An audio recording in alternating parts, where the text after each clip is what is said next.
Things you wouldn't hear in a nature show. Well, that was a sticky moment. Last time I tickle a sperm whale.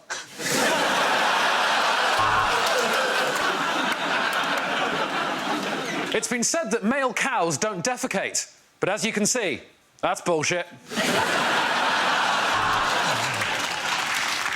The best way to tell the difference between an Indian and an African elephant is that one of them is an elephant.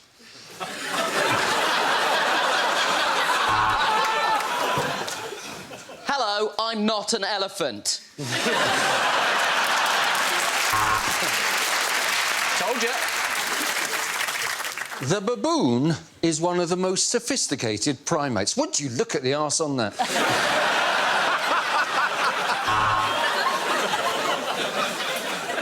And the reason why geese fly in a V formation is to act as chevrons for airplanes.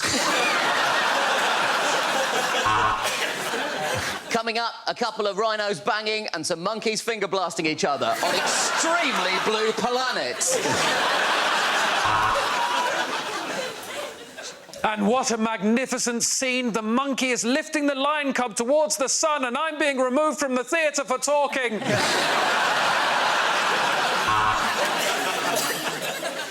Dawn rises on the Serengeti.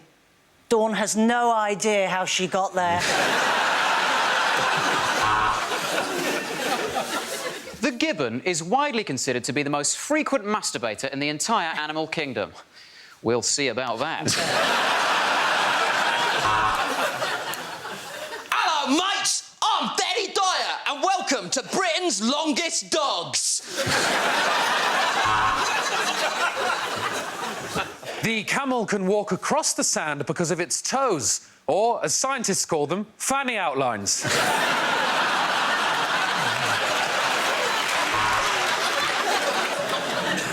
And here we have a tiger happily eating Frosties. Tonight's episode is dedicated to the memory of our cameraman, Charles Frosties.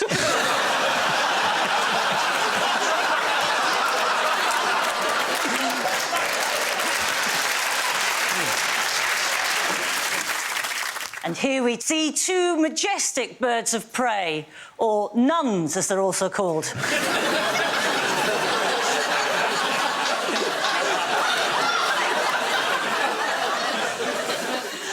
Here we have a woodchuck, also known as a groundhog, prompting the question, how much ground could a groundhog hog if a groundhog could hog ground?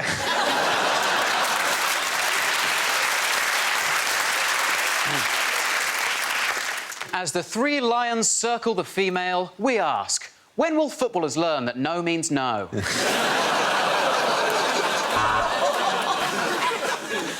The crab scuttles into view.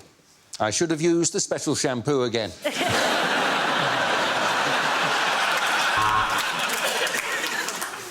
And today we'll be talking about one of the largest land mammals to ever walk the earth, your mum.